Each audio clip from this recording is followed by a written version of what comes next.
Hey everyone, welcome to another video of Flight Simulator 2020. In today's video, I'd like to demonstrate how to perform a localizer approach. If this is your first time watching my videos, then please consider subscribing for more entertaining and informative videos. If you like what you see, then consider hitting that like button. I selected the airport, Brunswick Golden Isles, that's Bravo Quebec Kilo. I'll put the link in the description of the airport and the approach that I selected. It's localizer Runway 7. Now I position myself at a quite high altitude. I thought the main menu selected at 1600 feet altitude, but it turns out I spawned at 7500 feet, so that's why I'm descending rapidly at an abnormal rate. I'm just trying to get down as fast as possible. So right now I'm just pretty much trying to get down to like around 4,000, 3,000 feet so I can really show you how to perform the localizer approach. As you can see, I've already set up the weather to somewhat IFR, so I have no reference whatsoever to the outside world. Outside the cockpit, excuse me.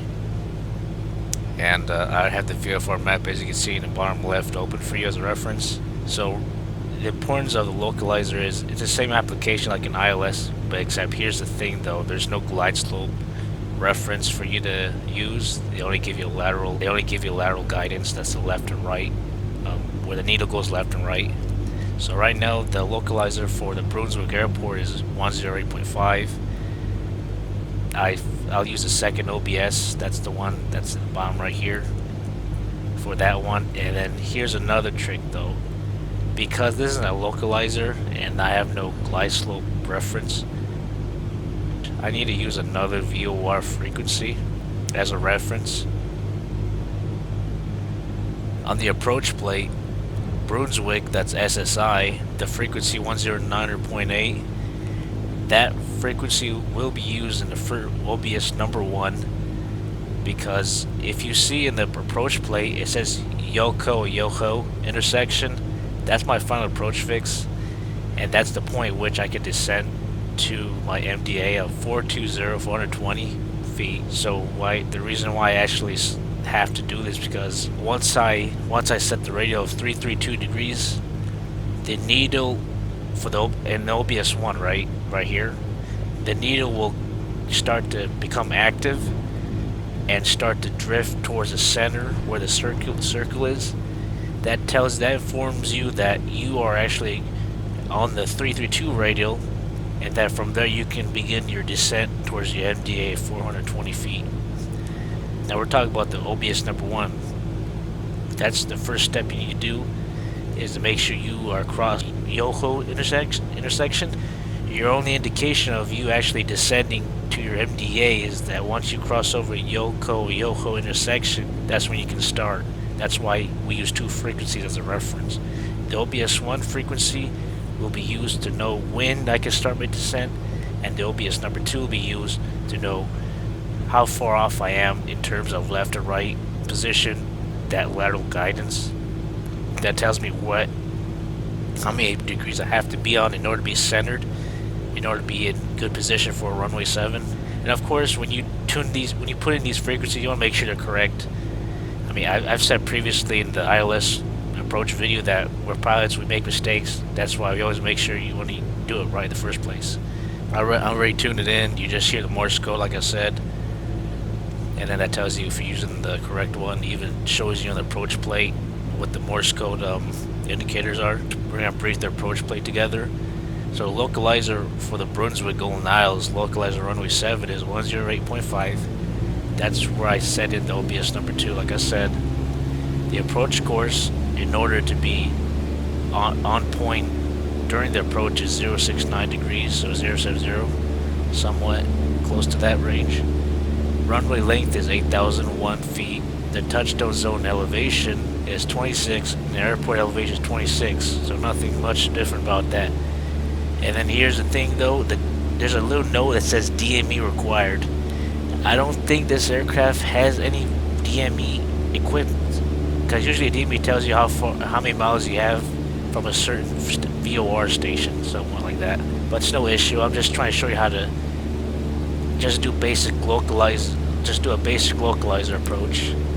I probably might have to use a G1000 172 that Microsoft has, or whatever other aircraft that's equipped with a Garmin 430. I haven't really checked out any other aircraft besides the 152 because I'm just basic. I like to do old school. So I'll just continue on with the note. It says, when local altimeter settings not received, use St. Simons Island altimeter setting. Increase the decision altitude to 245 feet. Increase all MDAs 20 feet of visibility straight in. Localizer 7.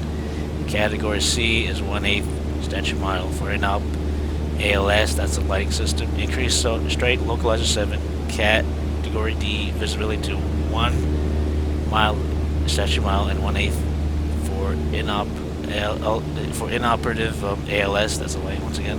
We're using St. Simons Island altimeter setting. Increase the straight localizer 7 category C D visibility to 1 and 1/8 statute miles. That's just a note for you guys. In the real world of aviation, when you're doing your actual instrument training. But I was going to keep that aside. So the MALSR, Malzer, that's the lighting system that the Brunswick Airport has. I'll point it out later once we get close to the airport. And then we have the missed approach in case you can't make the landing or you don't have the airport in sight.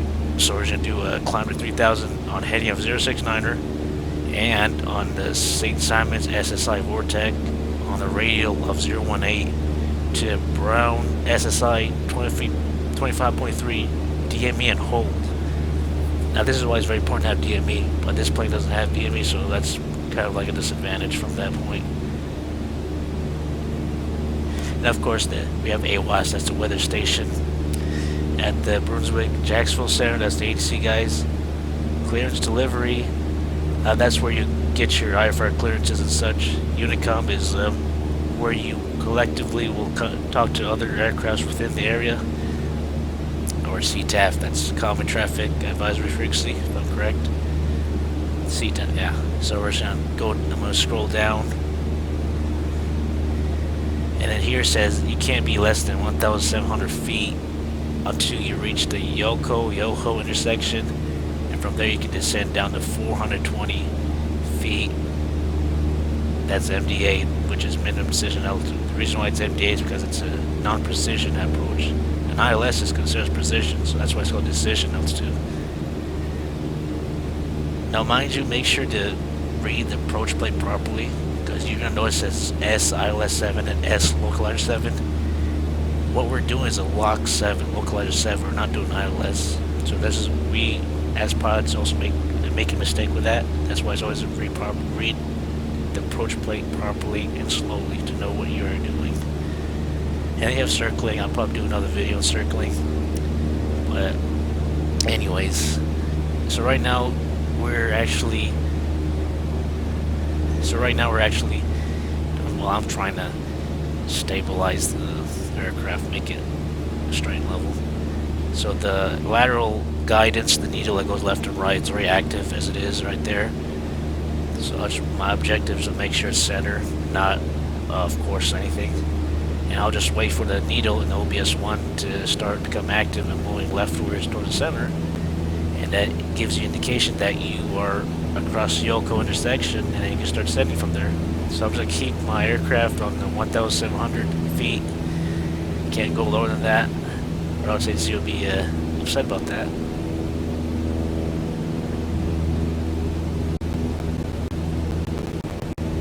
So you're going to notice that the glide slope is working.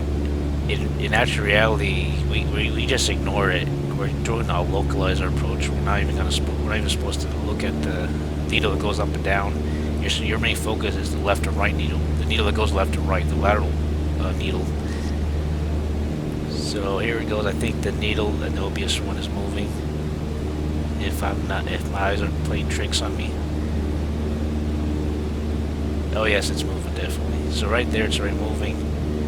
And I'm slightly off course. I gotta go back left a little bit, like 060 degrees, so the center, the needle goes back to the center. Alright, here we go. Now this is how much you want to make sure it's centered. So the needle, the OBS1 is already active, it's coming close. The needle in OBS1 is already active, so it's approaching close to center. And then once it is somewhat exactly in the middle, that means you crossed over the intersection, Yoko intersection, then you can start descending from there. So right there, I already crossed over Yoko. I can start my descent from there. I'm just gonna do a small. I already crossed the Yoko intersection. I can start my descent from there. I'm just gonna pull slide power off, apply carb heat, and then flaps.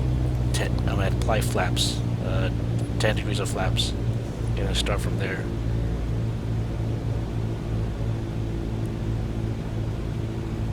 Okay, make sure it's a stabilized approach. Like I said, 500, nothing more than 1,000, or else it'll be considered unstable.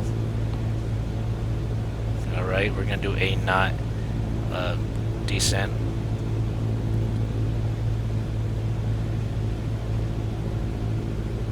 Now, it's obvious the runway's in sight, and you see these lights that flash. That's the models that I was talking about. So where we are, just keep it nice, descent 500 or somewhere around there.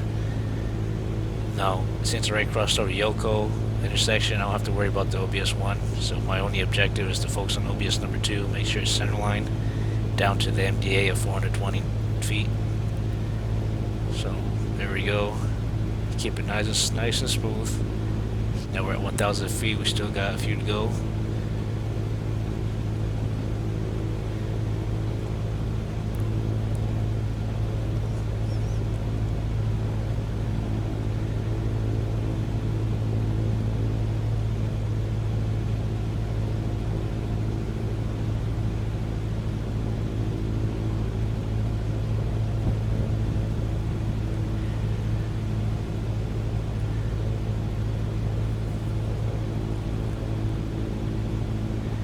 Kilo Bravo Quebec Kilo traffic Cessna Alpha Sierra X-Ray Golf Sierra 3 miles southwest 800 feet inbound to land runway 25. Okay, so we have another traffic that's coming on the opposite direction. Yeah, I wouldn't worry about that. So right now, okay, that message should be out of the way momentarily. So you see the lights start flashing in like synchronized. It's like synchronizing lights. That's like the Mauser. That's what's called the rabbit hole. So right now we're at our MDA, excuse me. So we can continue the approach and go visual from there. I have the runway sight, so I'll continue. Now, if you didn't have the runway sight at 420 feet, you do not make that landing. You go missed and then do the missed approach procedure. So right now I'm just gonna continue forward. Make that landing right there, butter it. Alright, that's runway 7. Alright, slightly low, but more visual. I'm already clear of all obstacles, so I'm going to pull out power. And I'm going to let the plane fly itself and let the airspeed bleed off. Alright, here we go. Just make sure slow application, and here we go. Right there.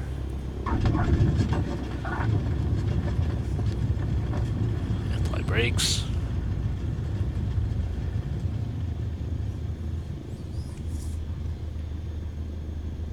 Right there.